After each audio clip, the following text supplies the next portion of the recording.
নমস্কার বন্ধুরা, হ্যাপি লাইফে আপনাদের সবাইকে স্বাগত। সবাই কেমন আছেন? আশা করছি ভালো আছেন। অন্যান্য দিনের মতন আজকে চলে এলাম একটা ব্লগ নিয়ে। আর আজকের ব্লগটা শুরু করছি মিষ্টি সোনার দুষ্টু হাসি দিয়ে। তো সকাল সকালে ঘুম থেকে উঠেই পড়েছে, তাই প্রথম ভিডিওর ক্লিকটা ওর কাছ থেকেই শুরু করলাম। আর এই মিষ্টি হাসি থাকলে আমি আর ভিডিও না করেও থাকতে পারি না। আজকের ওয়েদারটাও একদম কুয়াশাপূর্ণ। এখন বাজে প্রায় 10:30 নাগাদ, কিন্তু রোদটা একদম ওঠেইনি। কালকেও কিছু জামা কাপড় কেচেছিলাম, সেগুলো হালকা হালকা শুকনো হয়েছিল, আবার কিছু কিছু জিনিস শুকনো হয়নি, সেগুলোই নিচে দিয়ে দিলাম উঠানেতে। আর যেই সমস্ত কিছু একটু আজকে সকালে কেচেছিলাম সেইগুলো ছাদে দিয়ে এসেছি।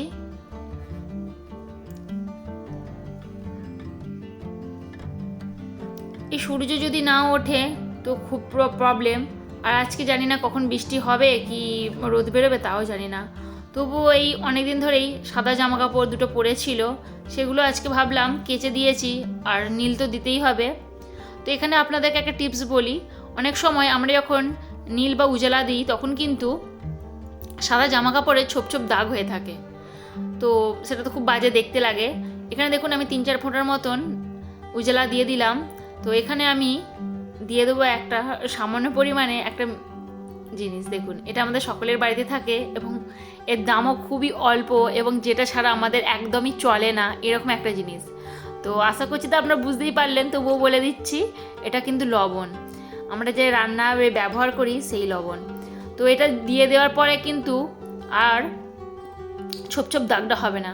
এটাতে 1 মিনিট যদি ভিজিয়ে রাখেন তো আরও ভালো, একদমই ছোপ ছোপ দাগটা হবে না। আর যদি তাড়া থাকে তো তুলে নিয়ে সঙ্গে সঙ্গে ভালো করে রোদে দিয়ে দিতে পারেন। অনেকটাই প্রবলেম হয় এরকম, যে যদি এরকম রোদ না হয় তো সেই ক্ষেত্রে বেশি হয় যে শুকনো তো হবেই না, উপরন্তু সেদিনকার বেশি ছোপ ছোপ দাগ হয়। আর রোদ হোক বা রোদ নাই হোক, তাও কিন্তু ওই শুকনোটার একটা বেশি প্রবলেম হয়ে থাকে। তো আমি এখানে জল তুলে নিচ্ছি। সকালে যেহেতু সাবমার্সেল চালিয়েছিলাম, আর রান্নার জলটা তো এখান থেকে তুলে নিই। প্রথমে জলটা ফেলে দিলাম, দিয়ে 1 বালতি জল প্রথমে ফেলে দিয়ে তারপরে আবার এই জলটা তুলে নিচ্ছি। আর রান্নায় তো আর পিউরিটের জল ব্যবহার করা যায় না। আর এখানে রান্না করে নিচ্ছে আজকে ব্রোকলিটা কালকে রাতেই ও নিয়ে এসেছিলো, আর তার সাথে বাঁধাকপি আরও এনেছে। তো বাঁধাকপিটা তো 1-2 দিন পরেও খাওয়া যায়। ব্রোকলিটা কিন্তু রান্না করার সময় আমি যেটা করে থাকি, যে কোনো কপি একটু বেশ গরম জলে না দিলে একটা কেমন ভ্যাপসা গন্ধ ছাড়ে। তো আমি এখানে ব্রোকলিটা কিন্তু জলে দিয়ে ফোটাই না, জলটা প্রথমে একটু কষকষের মতন একটু গরম করে নিয়ে তাতে একটু লবণ দিয়ে ব্রোকলিটা 4 থেকে 5 মিনিটের মতন ভিজিয়ে রাখি। তাহলে যে একটা যদি পোকারে থেকে থাকে তো পোকাগুলো দূর হয়ে যাবে, আর একটা ভ্যাপসা গন্ধ থাকে সেটাও হয় না, আর হালকা মতন একটু বেশ নরম মতনও হয়ে যায় আর কি। তো সেদ্ধ যদি করা হয়, মানে যদি জলটা দিয়ে তার সাথে যদি এটা ফোটানো হয়, তাহলে কিন্তু পুষ্টিগুণ সমস্ত কিছুই বেরিয়ে যায়।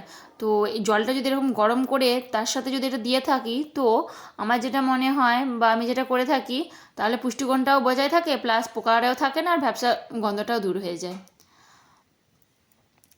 তো যাই হোক, 5-10 মিনিট পর আবার জলটা ছেঁকে নিই, যেমন রান্না করি ঠিক সেই রকমভাবেই রান্নাটা করি আর কি।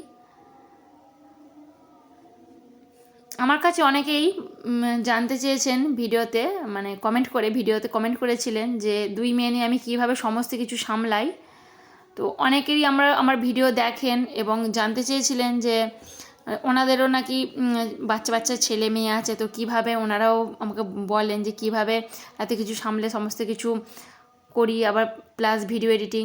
তো এখানে আর একটা কথা বলি, যে আমি যেমন এখানে রান্না করার সময় এই লবণটা দিয়ে দিলাম। লবণটা দিয়ে দেওয়ার ফলে কিন্তু এই যে টমেটোটা দিলাম বা আদা রসুন পেস্ট দিই না কেন, যে কোনো ধরনের মশলা দিই, অনেক সময় কি হয় ছিটকে আসে। কিন্তু এই যে প্রথমেই যদি লবণটা একটু দিয়ে দেন না, তাহলে কিন্তু আপনার টমেটো বা যে কোনো ধরনের মশলা আদা রসুন দিয়ে দেন না কেন, কিন্তু ছিটকাবে না। এখানে দেখুন আমি কতটা পরিমাণে জোর দিয়ে করলাম, তাও কিন্তু এতটুকু ছিটকালো না। তো যাই হোক, এটা একটা টিপস ছিল। তো আমি ভাবলাম যে ব্লগের সাথে সাথে যদি এই টিপসটাও দিয়ে দিই, তো অনেকেরই কাজে লাগে। বিশেষ করে যারা নতুন গৃহিণী তাদের তো লাগেই, এমনকি আমরা অনেকে পুরনো গৃহিণীরা আছে, তো আমাদের তো শেখার কোনো শেষ নেই। তো যাই হোক, যেটা বলছিলাম, তো অনেকে আমাকে কমেন্ট করেছিলেন যে আমি সমস্ত কিছু কীভাবে একা হাতে সামলাই। অসুবিধা তো একটু হয়, তো অসুবিধা যে হয় না সেটা তো আমি বলবো না, তবে যেটা আমি ম্যানেজ করি প্রথমত সমস্ত কিছুর আগে তো যেটা আমাদের ইচ্ছা শক্তি সেটা তো অবশ্যই থাকতেই হবে, কারণ ইচ্ছা শক্তি না থাকলে কোনো কিছু সম্ভব নয়। এমন একটা সময় আসে যখন আমি খুব পরিমাণে ক্লান্ত হয়ে পড়ি, যে আর ভালো লাগছে না, তবুও ভাবি যে না, একটা তো ভিডিও দিতেই হবে, তা না হলে আমার কিন্তু ইউটিউব জার্নিটা যে আমি শুরু করেছি ওটা কিন্তু রিচ ডাউন হয়ে যাবে। আর ওটা যখন ডাউন হয়ে যাবে, আমি এতদিন ধরে যে খাটলাম, এই যে আমি মেয়েগুলোকে সামলাচ্ছি, সামলানোর সাথে সাথে আমার আর এই যে রাত জেগে এডিটিং বা দুপুরে ওরা ঘুমাচ্ছে তখন এডিটিং, এই সমস্ত কিন্তু বৃথা হবে। তাই এতদিন যখন কষ্ট করেছি, আজকের দিনটা একটু কষ্ট করি, এটা আমার সবসময় মনে আসতে থাকে যে আজকের দিনটা একটু কষ্ট করলে ভবিষ্যতে যে দিনগুলো আসবে তখন হয়তো ভালো আসবে, এই আর কি। তো যাই হোক, এখানে মেয়েটা বসতে শিখে গেছে, নিশ্চয়ই দেখতেই পেলেন। আর এখন ওকে শুইয়ে দেওয়ার সাথে সাথে কিন্তু ও হামাগুড়িও দিয়ে দেয়। এখানে যেমন ও দিদি পড়ছে, আর তার সাথে সাথে দেখুন ওকে একটু শুইয়ে দিয়ে যদিও দিদির একটু কাজ আরে দিই, ও সঙ্গে সঙ্গে একটুও শোবে না, উল্টে পাল্টে যাবে, তা না হলে বসার তো চেষ্টা করে কিন্তু উঠে তো বসতে পারে না। আর সামান্য যদি ওর হাতটা ধরি ও কিন্তু ঠিক বসে থাকে। এখন প্রায় 5 মিনিটের মতন বসে থাকে, কিন্তু তাও বসিয়ে রাখি না, 1 মিনিট বা 1.5 মিনিটের মধ্যে হলেই আমি ওকে শুইয়ে দিই, কারণ এই সময় ওর মেরুদণ্ডটা খুব পরিমাণে নমনীয় হয়ে থাকে। তো যাই হোক, এই ভিডিও এডিটিং কিভাবে করি এবং কোন সময় কী কাজ করি, এই সমস্ত কিছু আমি একটা পরবর্তী ভিডিওতে আপনার সাথে শেয়ার করার চেষ্টা করব। তো ভিডিওটি একদম শেষ পর্যায়ে এসেই গেছে, তো যদি ভালো লেগে থাকে একটা লাইক এবং একটা কমেন্ট করবেন, এবং শেষ পর্যন্ত আমার সাথে থাকার জন্য অসংখ্য ধন্যবাদ। আশা রাখছি এইভাবেই আপনারা পাশে থাকবেন আর আমাকে এগিয়ে যেতে সাহায্য করবেন। আপনাদের একটা লাইক একটা কমেন্ট আমাকে পরবর্তী ভিডিও বানাতে মোটিভেট করে। তো আশা রাখছি আপনাদের একটু হলেও ভালো লেগেছে। ধন্যবাদ সবাইকে।